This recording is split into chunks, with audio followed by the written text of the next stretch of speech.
Bonjour, chers étudiants, chères étudiantes. Comment allez-vous? Enfin, dernier, pas dernier cours pour vous, c'est dernier podcast.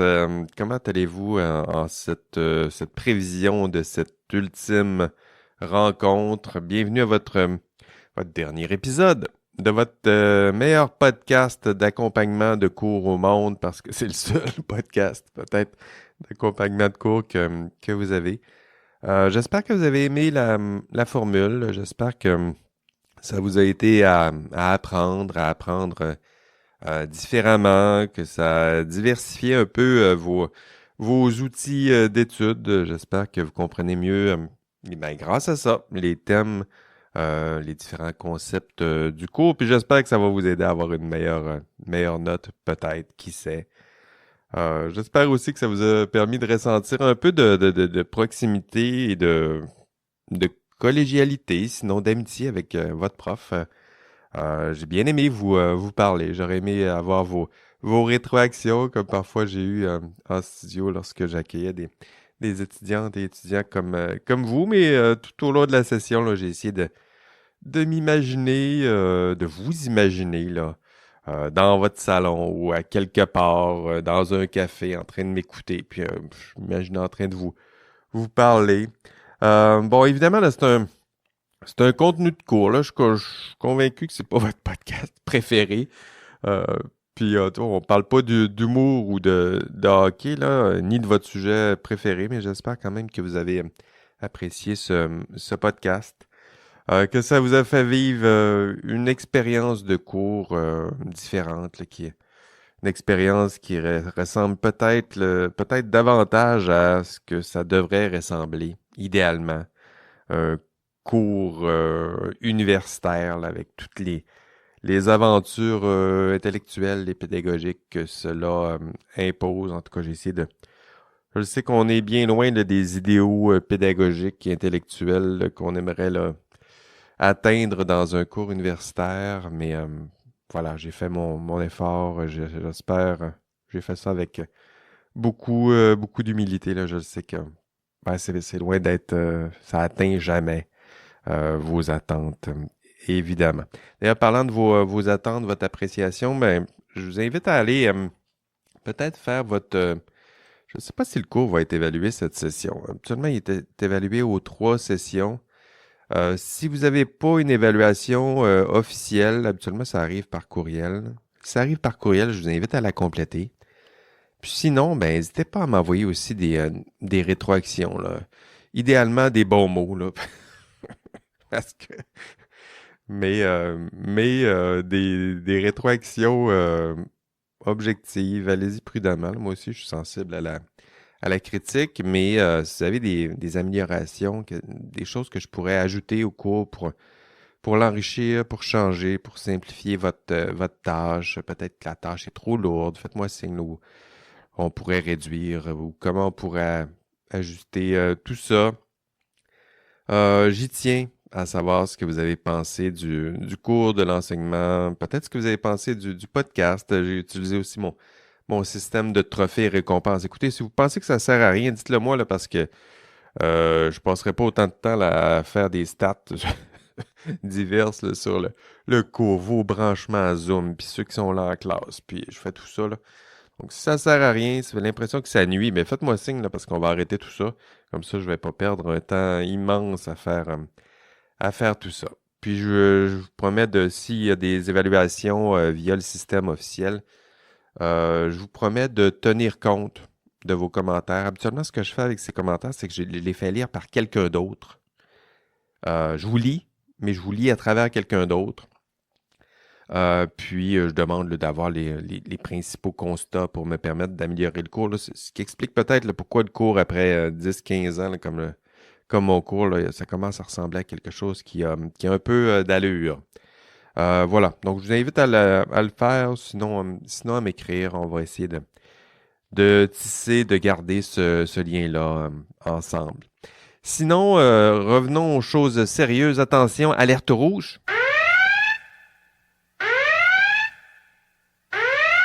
Le TP2, écoutez, le TP2, c'est là. C'est en fin de semaine. Il faut que ça se fasse. Let's go! Donc, avant le 1er décembre, 23h59. Attendez pas à 23h59. Vous pouvez m'envoyer ça avant. Pourquoi pas? L'examen final aussi, ça s'en vient. C'est le 10 décembre. C'est de 18h30 à 20h30. Donc, c'est la première fois qu'on va se voir en soirée. Ce sera au Pouliot 11-12, un beau grand local. Il y a de l'espace. On peut tous vous accueillir au besoin là. Et pour vous, d'ici là, c'est le moment d'intensifier vos séances d'études, de terminer les dernières évaluations formatives, de consulter le contenu, de reconsulter le contenu des modules, de réécouter des podcasts, de replonger dans les objectifs de chacun des modules. Je vous l'ai déjà dit, là. Les objectifs, moi, quand je conçois mon examen final, je prends 1 ou 2 objectifs par module, puis je fais des questions avec ça. C'est aussi simple que ça. Il n'y aura pas de surprise à l'examen final. Il y aura moins de surprises même qu'à l'examen de mi-session. Là. Je ne veux pas essayer de prendre personne, mais en même temps, je ne voudrais pas échapper des personnes qui n'ont rien fait, qui ne méritent pas de passer ce cours. Il faut quand même que les questions soient capables de les écarter. Mais pour vous qui avez tout fait, qui en plus écoutez ces podcasts-là, je ne m'inquiète pas pour vous. OK, le module 12 cette semaine, c'est le dernier module. Ce que je vous ai réservé pour cette ultime rencontre demain mardi, ce que je vous propose, c'est une critique du système professionnel. Regardez, analyse critique du système tel que je vous l'ai présenté à son plus fort au cours de la session, mais en même temps, il y a des critiques adressées à ce système. Je vais essayer de résumer les forces demain en classe de ce système, puis on va examiner aussi les failles, puis qu'est-ce qu'on peut faire pour ensemble essayer de colmater ces failles. On va réfléchir à, encore une fois, à quoi ça sert un ordre professionnel. Maintenant, vous connaissez un peu mieux c'est quoi, à quoi ça sert un code de déontologie. Voilà, c'est ce qui vous attend dans ce dernier module. Ce sera aussi la fin du cours. Puis la question principale qui devrait maintenant être mieux maîtrisée pour vous, c'est la question qu'est-ce que le système professionnel? À quoi ça sert? Je sais que juste avant le cours, vous aviez des connaissances peut-être limitées de ce système, mais en ce moment-là, vous devriez être capable de répondre à ces questions. Puis, je sais qu'avant le cours, peut-être qu'il y en a qui confondaient syndicat puis ordre professionnel. Mais en ce moment, j'espère que vous distinguez bien les deux. Là. Il y en a un qui protège les droits des travailleurs, c'est un syndicat, puis un ordre professionnel, ça protège quoi? Le public. Voilà, nous y sommes. Puis comment on s'y arrange? Comment on s'arrange pour protéger le public? Ben voilà, ça c'est tout le système qu'on a vu. Le système, on l'a mis en place pour que vous soyez capable de protéger le public, pour que ce soit possible, que vous ayez les libertés pour poser les bons gestes, pour qu'ultimement, on soit capable ensemble, avec ce système, de protéger le public. Donc, vous le savez maintenant, le système, il a des forces indéniables. J'ai tenté de les présenter. On va les résumer aujourd'hui. Puis, ce module va vous permettre de, encore une fois, résumer ces forces, puis d'identifier quelques failles, formuler quelques critiques, puis peut-être formuler quelques recommandations pour colmater ces critiques. Tiens, on va faire, dans le podcast, on va faire ça. Quelques critiques, quelques failles. Commençons par les failles. On va finir en beauté. Dans le cours, je vais vous présenter 5 principales failles pour vous. Les failles puis les forces, je les ai puisées dans le texte de Frankel. Ça s'appelle Professional Codes, Why, How and With What Impact. Le texte, je vais le traduire pour vous. En tout cas, j'en ai extrait l'essentiel dans le cours. C'est ce que je vais vous présenter.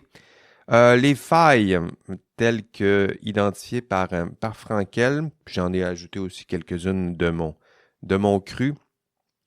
D'abord, la première faille, c'est quoi le problème avec ce système-là? La première critique, je l'ai nommée le conservatisme, c'est-à-dire que Le système, il a tendance à se défendre. Il a tendance à être lourd, à être un peu figé dans le temps. Euh, c'est le propre là, des gros systèmes comme ça, lourds, juridiques.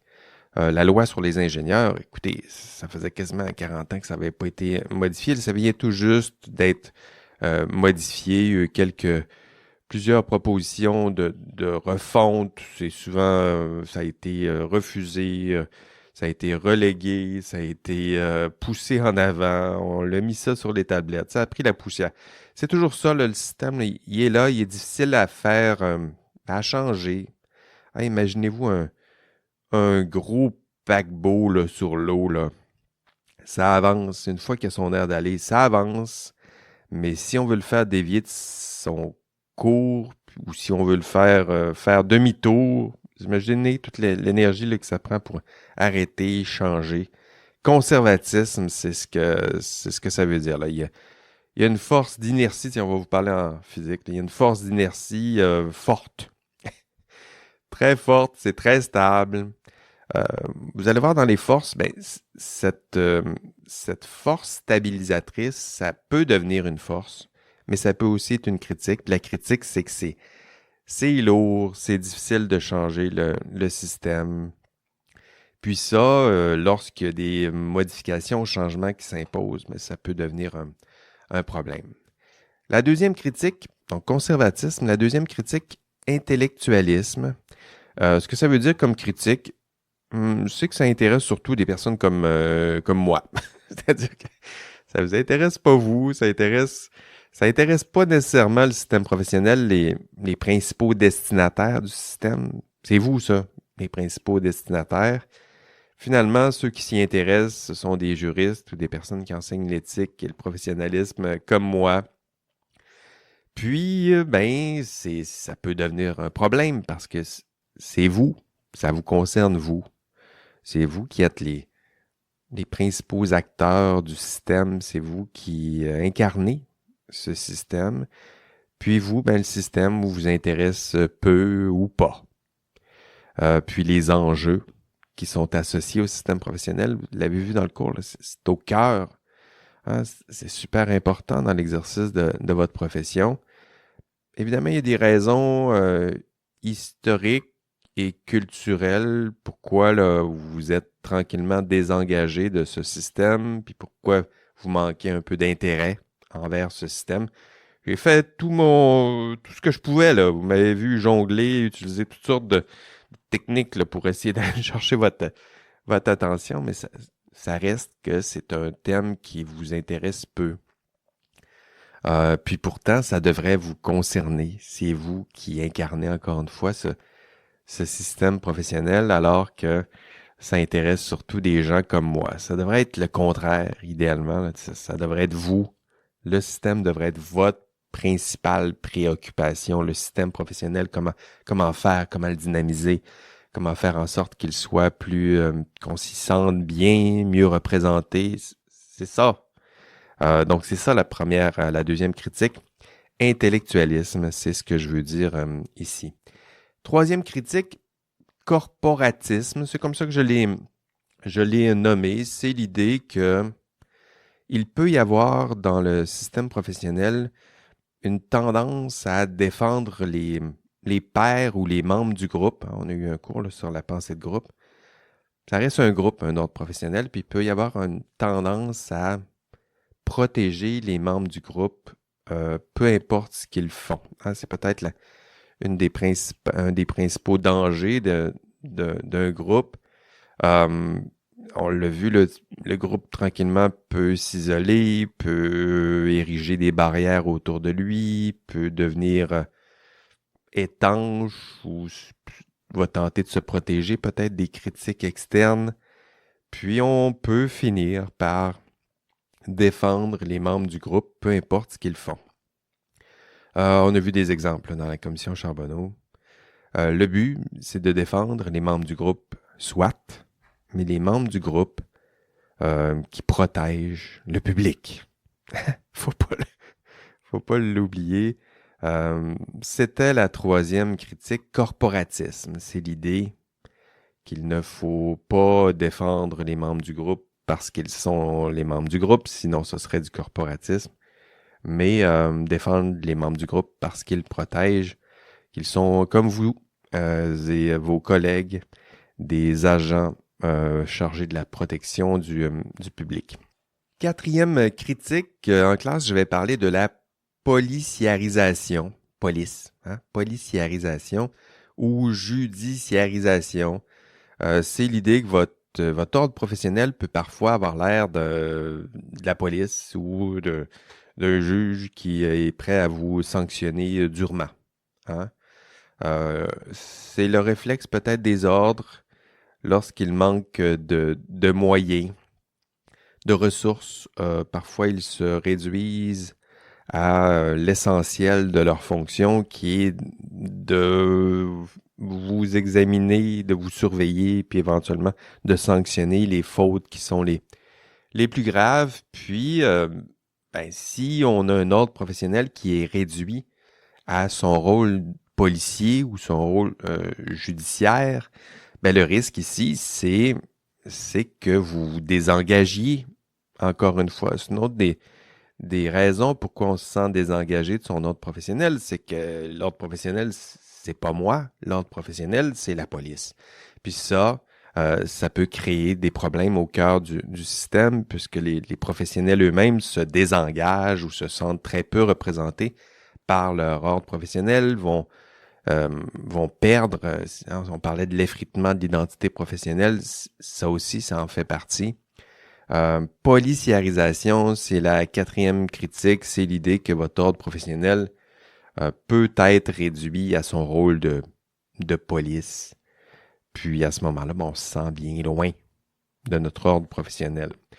C'était ma quatrième critique, policiarisation ou judiciarisation. Cinquième critique, asservissement ou perte d'autonomie. Celle-là, c'est important. On l'a vu dans le cours sur l'histoire de la profession. On a vu plusieurs erreurs ou sinon des errances de certains membres du groupe. Là. Je vous ai donné toutes sortes d'exemples un peu navrants de professionnels qui commettent toutes sortes de gestes là, au cours des 50 dernières années. Je vous ai donné plusieurs exemples de la commission Charbonneau, évidemment, là, mais Malouf, Johnson, d'autres commissions.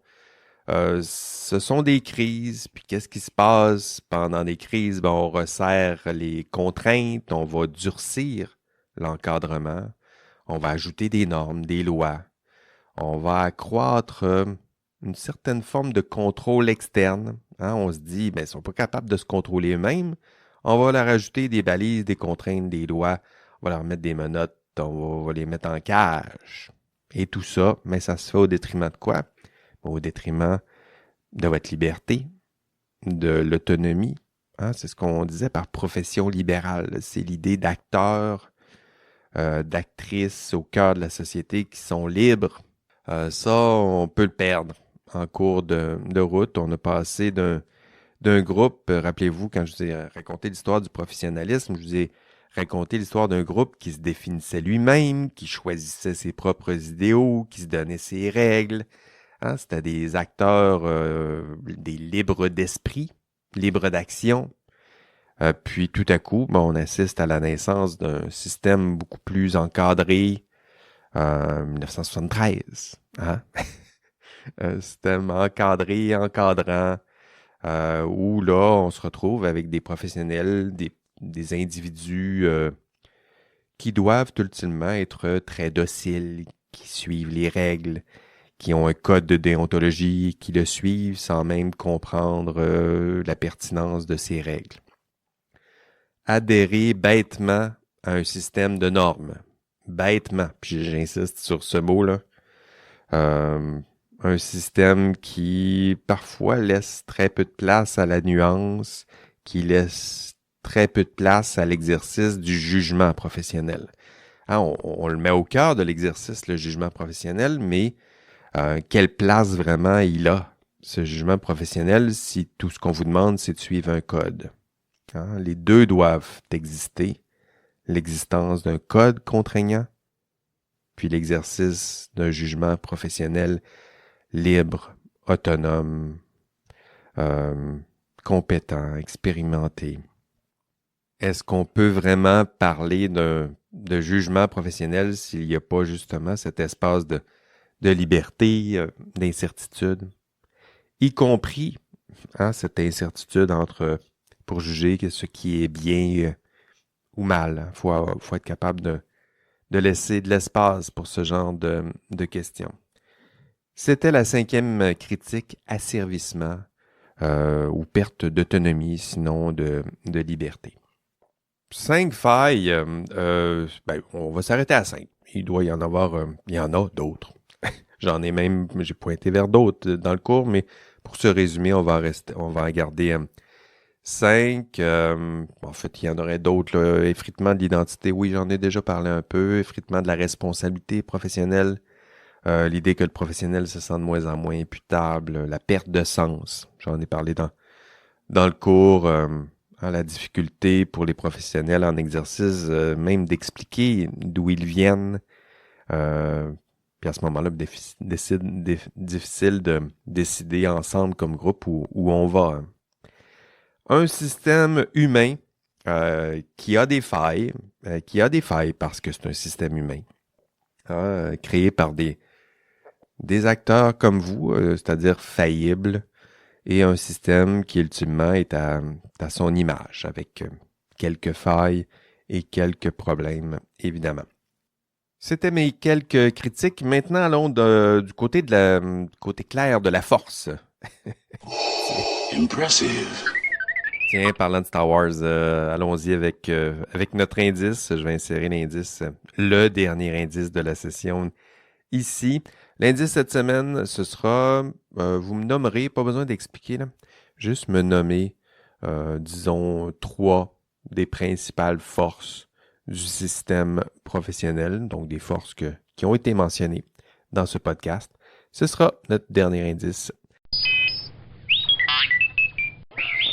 Quelles sont les principales raisons pour justifier l'existence du système professionnel? Alors, c'est quoi les forces? Est-ce que vous êtes capable après tout ce cours, est-ce que vous êtes capable de me répondre, vous, à quoi ça sert tout ça, là? Pourquoi on a mis ça en place? Ça sert à rien, on va l'enlever. Quelles sont les forces? Est-ce que vous êtes capable, après 12 cours en classe, est-ce que tu es capable de défendre ce système, de nommer quelques forces ou de mobiliser quelques arguments, peut-être pour justifier l'existence d'un tel système? Si tu en es encore incapable, j'ai 8 arguments pour toi. En tout cas, je vais les présenter dans le cours, mais si autour de toi, là, on se dit, ça ne sert à rien, tu vas pouvoir répondre, non, hey, c'est important, le système professionnel, j'ai 8 arguments pour toi. Êtes-vous prêts? Premier argument, un système professionnel, ça donne un ancrage moral. Ce que je veux dire par là, c'est que ça vous donne un guide moral commun. C'est difficile d'arriver à un guide moral commun. Chacun, son petit guide moral, là, on a l'impression que chacun a son petit guide moral à lui dans ses poches, là. Difficile de se donner un guide moral commun, puis un système professionnel, un code de déontologie, ça peut servir à ça. Un ordre qui énonce des idéaux communs, des valeurs communes, puis un groupe qui se promettent ensemble d'adhérer à ces valeurs communes. Ça, c'est la première force, se donner un ancrage moral commun. Deuxième force, le système, à quoi ça sert? Ça donne du contrôle au public. On protège le public, puis en plus, on lui donne un petit peu de contrôle à ce public. C'est-à-dire que le public a son mot à dire sur les ordres professionnels. Il peut se retourner vers l'ordre professionnel s'il rencontre un professionnel qui ne se comporte pas en tant que tel. Mettez-vous à leur place, là. Vous construisez des ponts, vous concevez des vaccins, des systèmes de paye informatique, vous construisez des hôpitaux. Évidemment, là, leurs attentes sont immenses envers vous. Parce que les risques sont immenses. Puis le public a le droit d'avoir quelques promesses en retour et un peu de contrôle en retour. Hein, c'est-à-dire qu'en cas de problème, si ça se passe mal, si ça se passe bien, il n'aura pas de problème. Mais si ça se passe mal, il doit y avoir quelqu'un qui est responsable, qui est imputable. Quelqu'un qui est capable de dire c'est de ma faute si ça a mal tourné. C'est moi qui s'assure que ça ne tourne pas mal. J'ai fait en sorte de mettre en place, j'ai respecté les standards de la profession, la science, je suis là, puis je vous promets que ça va pas mal tourner. Puis si ça tourne mal, ça sera de ma faute, parce que j'en prends la responsabilité. Ça, c'est la deuxième force, un système qui donne un peu de contrôle au public, puis ça les rassure, hein, de pouvoir au moins avoir leur mot à dire. Troisième force, le système professionnel, il sert aussi à socialiser les pairs, je dirais. Là. C'est une espèce de réseau social avant les réseaux sociaux. Hein? C'est-à-dire qu'avant même les réseaux sociaux, les autres professionnels, ça vous permettait justement de tisser des liens entre vous, hein, de rester en lien avec les autres professionnels, de créer des liens, sinon d'entretenir des liens avec vos pairs, de partager des connaissances, des pratiques, de discuter de vos problèmes. C'est-à-dire qu'au lieu de débattre sur les réseaux sociaux ou sur un groupe, hein, aujourd'hui on aurait peut-être un groupe sur Internet à quelque part là, pour débattre de vos habitudes, l'ordre professionnel, ça sert à ça. Là. Débattre entre vous de vos idéaux, des comportements à adopter, des comportements moraux attendus, de comportements de vos pairs qui devraient être sanctionnés ou qui ont été sanctionnés. Ça aussi, ça renvoie un message. Un lieu où on peut discuter des idéaux puis des valeurs qui devraient guider votre profession. Donc ça, c'est la troisième force, je dirais, de votre système professionnel. C'est un système qui vous permet de tisser, encore une fois, des liens avec vos pairs, avec votre communauté, puis qui vous permet d'exister, de changer, sinon de grandir en tant que communauté. Quatrième force, un système professionnel, à quoi ça sert?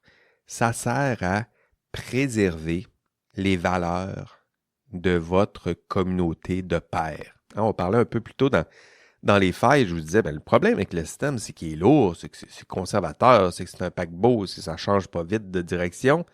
C'est vrai, mais cette lourdeur, cette force stabilisatrice, mais ça en est une force. Hein, ça sert exactement à ça, c'est-à-dire que ça protège, ça devient une institution, puis ça protège certaines valeurs et composantes du système. Ça les protège des changements, parfois indus, d'une société ou des différentes formes d'autorité d'une époque, là, que ce soit des autorités politiques, sociales, religieuses, morales. Le système, en devenant système, il se met tranquillement à l'abri de ces différentes formes d'autorité qui voudraient peut-être le changer. C'est une force de n'importe quelle norme, loi, tout ce qui a été stabilisé dans des formes comme ça, là, que ce soit des statuts organisationnels, des chartes, des constitutions. Hey, bonne chance si vous souhaitez changer une constitution, là, ça sert à ça. Hein, donner une certaine forme de stabilité, c'est une forme d'indépendance sociale au sens à se protéger de l'influence sociale. La société a beau changer, les normes, les lois restent. Puis dès que c'est consigné dans des textes de lois, des normes, des codes, la société tout à coup perd un peu de son emprise. Dès que c'est consigné dans ces formes-là. Là. Une loi, un code, une charte, c'est parfois frustrant même pour la société de regarder, voyons donc, ça n'a pas d'allure, c'est dans une loi, on a changé, mais en même temps, ça porte peut-être la sagesse de nos prédécesseurs. Voilà. Dans un épisode de Star Trek, Strange New World, j'adore cette série-là. Je m'ennuie de la prochaine saison. Je sais qu'il y a un côté kitsch et quétaine dans tout ça, là, mais C'est une série très idéaliste. Puis justement, dans l'épisode 2, il y a une avocate là, qui nous rappelle à quoi ça sert, les droits, les règles, les normes. Hein. La loi, c'est pas le miroir de la société. La loi, dit-elle, c'est un idéal. Hein. C'est un phare dans la nuit, dit-elle, qui nous rappelle que nous sommes capables de réaliser ce qu'il y a de plus beau en nous. C'est pour ça qu'on l'a consigné dans des textes de loi. C'est pour ça qu'on l'a institué dans des constitutions, dans des normes. C'est parce qu'on s'est dit que ça devrait être défendu. Le code des professions, votre code des déontologies, c'est ce phare dans la nuit. Les temps changent, notre société change, votre profession a changé. On a vu dans le cours que vous êtes beaucoup plus proche de vos employeurs. Hein, votre identité est beaucoup plus proche de celle de votre employeur que votre ordre professionnel. Vous avez un salaire, vous avez un contrat de travail, vous leur devez allégeance, vous avez souvent des contraintes économiques, mais les principes d'indépendance et de protection du public, ben eux, peu importe, la société a changé. Ces principes-là, eux, sont inscrits dans votre code des professions. Vous êtes peut-être des employés, mais vous n'êtes pas que des employés. Hein, le système professionnel, lui, pointe vers des idéaux. Ces idéaux-là sont consignés dans des textes de loi. Puis ça, c'est une force du système professionnel. Ça préserve les valeurs et les idéaux de votre communauté de pairs, de celles et ceux qui vous ont précédé. Cinquième force, ce système professionnel, il permet de... Une de ses forces, c'est que ça permet de révéler des manquements ou de sanctionner les membres fautifs. Ça semble simple, mais pour sanctionner une personne, ça prend une force juridique aujourd'hui. On ne peut pas donner une sanction comme ça de son libre chef. C'est pas parce que vous créez un petit groupe des passionnés, vous avez des projets ici à l'université, là, vous faites un petit groupe, vous avez une passion commune. Pour sanctionner une personne et l'exclure, là, c'est compliqué. Ça prend souvent des outils sophistiqués, une charte, des règles claires, puis ultimement, ben, des institutions ou des parties du système qui sont là pour sanctionner. Puis ça, ben, ça existe dans votre système professionnel. Il y a des sanctions qui sont là. Hein. Si vous avez fait perdre un contrat à un client, vous étiez en conflit d'intérêts, puis vous avez fait perdre un contrat à un client, puis donc vous avez décidé de privilégier vos propres intérêts personnels au détriment du client, puis ben, ça se retrouve devant un comité disciplinaire au cœur de votre ordre professionnel. Puis là, ben, qu'est-ce qui se passe? On va examiner votre dossier, puis on va vous sanctionner. Puis on va vous dire, ben non, tu n'auras plus le droit d'exercer ta profession parce que tu le sais quoi? L'intérêt du public, ça doit être privilégié. Puis ton intérêt privé, ça aurait dû être ici sacrifié. Ça prend des institutions comme ça si on veut sanctionner. Puis le système professionnel, il a cette force-là. Il a au cœur du système des institutions, des instances qui sont là pour surveiller les membres, qui posent des gestes maladroits et qui ultimement seront sanctionnés. Sixième force, ça avance. J'avais dit qu'il y en avait 8, on lâche pas. Sixième force, à quoi ça sert? C'est toujours la même question. À quoi ça sert un système professionnel?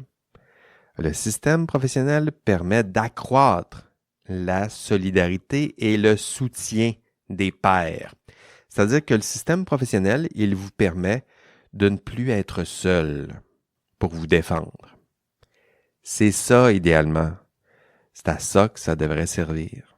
Hein? Si vous souhaitez poser un geste difficile, délicat, mais cohérent avec les idéaux de votre profession, ben vous n'êtes pas seul. Hein? Parce que si vous êtes membre de l'Ordre des ingénieurs du Québec, sont plus de 60 000, presque 65 000. Puis ça devrait avoir une utilité.